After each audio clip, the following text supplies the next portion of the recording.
Good morning teachers. Welcome to Arna Padasale. என்னும் எழுத்தும் 4th and 5th standard English term 2 module 6 day 3 கான activities பார்க்க போறோம் teachers.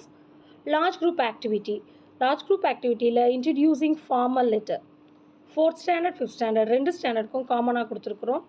ஒரு ஃபார்மல் லெட்டர் எப்படி நம்ம எழுதணும் அப்படிங்கிறத நம்ம இன்ட்ரோ பண்ணுறோம். குழந்தைங்கள நம்ம கேட்குறோம். We will now play a game. இப்போ நம்ம ஒரு கேம் விளையாட போகிறோம் அப்படின்னு சொல்லிட்டு why were you absent, அதாவது யார் கிளாஸில் ஆப்சண்ட்டோ அவங்க பேர் நேற்று ஆப்சண்ட் ஆகிருப்பாங்க இல்லையா, அவங்கள பார்த்துட்டு அந்த நேம், ஃபார் எக்ஸாம்பிள் மாலா நேற்று ஆப்சண்ட்னா மாலாவை எழுப்பி நம்ம கேட்கணும். why were you absent Mala அப்படின்னு கேட்கணும். மாலா சொல்லுவா, I was sick, I went to relatives house, my mother was sick, I went to a wedding, I went to hospital, I went to temple. ஏதாவது ஒரு reason அவள் சொல்லுவாள். தமிழ்லேயே சொன்னாலும் நாம் அதை இங்கிலீஷில் இப்படி சொல்லணுமா அப்படின்றத நம்ம இன்சஸ்ட் பண்ணிடணும். சொன்ன பிறகு நாம் என்ன சொல்லணும், when you are absent you need to inform your teacher. நீ ஆப்சண்ட் ஆகும்பொழுது உங்கள் டீச்சருக்கு நீ இன்ஃபார்ம் பண்ணணும், தகவல் தெரிவிக்கணும். how will you do it, எப்படி நீ இந்த தகவலை தெரிவிப்ப, you can write a letter. நீ ஒரு லெட்டர் எழுதணும். we shall now practice to write a letter. இப்போ நாம் ஒரு லெட்டர் எப்படி எழுதுறதுன்றதை ப்ராக்டிஸ் பண்ண போகிறோம் அப்படின்னு சொல்லிட்டு போர்டில் நாம் இந்த ஃபார்மேட்டை சொல்ல போகிறோம். ஃபஸ்ட்டில் என்ன பண்ணணும், ஃப்ரம் போடணும், யார் எழுதுகிறாங்களோ அவங்களுடைய பேர், அவங்களோட கிளாஸு, அவங்க ஸ்கூலு, அவங்களோட பிளேஸ். அடுத்து டூ, யாருக்கு அந்த லெட்டரை நம்ம கொடுக்க போகிறோமோ அவங்க. இப்போ நாம் லீவ்னா டீச்சர், கிளாஸ் டீச்சருக்கு தானே கொடுப்போம். ஸோ த கிளாஸ் டீச்சர் எந்த கிளாஸு, என்ன ஸ்கூலு, பிளேஸ், அது எந்த ஊர் அப்படிங்கிறத எழுதணும். ரெஸ்பெக்டட் மேடம், ரெஸ்பெக்டட் சார், அது வந்து க்ரீட்டிங்ஸ், மரியாதை நிமித்தமாக நம்ம அதை ரெஸ்பெக்டட் மேடம் சாருன்னு சொல்லிட்டு நம்மளோட விஷயத்துக்கு போகணும். மேட்டர், பாடி ஆஃப் த லெட்டருக்கு போகணும். கீழே இருக்கிற இந்த கலர் வந்து பாடி ஆஃப் த லெட்டர்னு சொல்லுவோம். இந்த ஆரஞ்சு கலர், இந்த சென்டென்ஸ் என்ன காரணம், எதனால் லீவு, எத்தனை நாள் லீவு தேவைப்படுது, அதை நம்ம கேட்குறது தான் இந்த பாடி ஆஃப் த லெட்டரில் நம்ம எழுத போகிறோம் அப்படின்னு சொல்லிட்டு ஃபஸ்ட்டில் ரீசன். இப்போ ஃபீவர்னா ஆஸ் ஐ ஆம் சஃபரிங் ஃப்ரம் ஃபீவர், இல்லைனா as I went to hospital, ஏதாவது ஒன்று என்ன ரீசனோ அந்த ரீசனை சொல்லிவிட்டு அதுக்கப்புறமா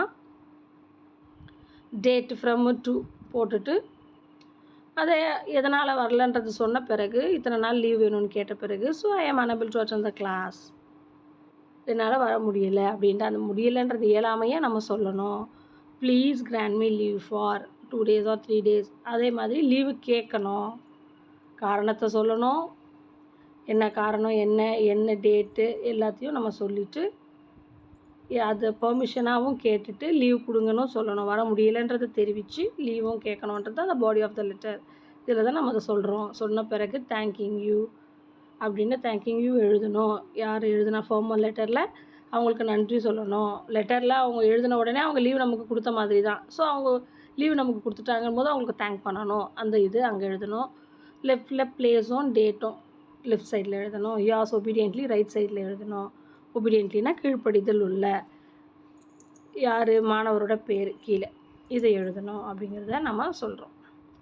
ஸ்டெப் பை ஸ்டெப்பாக ஃபஸ்ட்டு ஃப்ரம் வரணும், அப்புறம் டூ வரணும், அடுத்து க்ரீட்டிங்ஸ் வரணும், அடுத்து பாடி ஆஃப் த லெட்டர் வரணும், அடுத்து தேங்கிங் யூ வரணும், பிளேஸ் டேட் வர மாதிரி லெஃப்ட்டில் பிளேஸ் டேட்டு, ரைட்டில் யூஸ் ஒபீடியன்ட்லி உங்கள் நேம். இந்த ஆர்டரில் தான் எழுதணும் அப்படின்னு நம்ம சொல்லணும். 3Bயில் பார்த்தீங்கன்னா large group activity recalling the steps in writing a letter. இதுவும் 4th and 5th காமன்.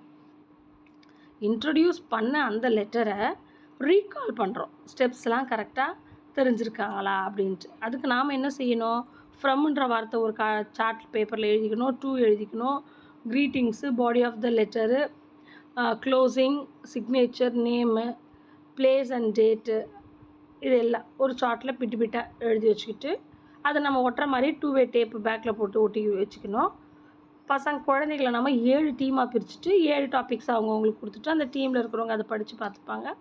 அப்புறம் ஒவ்வொருத்தரையாக வந்து ஆர்டர் அவங்க கையில் இருக்கிற கார்டுக்கு ஏற்ற மாதிரி அந்த ஆர்டரில் ஃப்ரம் வச்சுருக்கிறவங்க ஃபஸ்ட்டு வந்து ப்ளேஸ் பண்ணணும், அடுத்து 2 வரணும், அடுத்து க்ரீட்டிங்ஸ், அடுத்தடுத்து என்னென்ன வருமோ அந்த வரிசைப்படி அவங்க வந்து அதை ப்ளேஸ் பண்ணுவாங்க. ப்ளேஸ் பண்ணிட்டு அது சத்தமாக அதை சொல்லுவாங்க. டீம்லேருந்து யாராவது ஒருத்தர் வந்து அதை செஞ்சால் போதுமானது. இது மாதிரி எல்லா ஸ்டெப்ஸும் கண்டினியூஸாக முடிகிற வரைக்கும் அந்த ஆக்டிவிட்டியை கண்டினியூ பண்ணோம். Thank you teachers.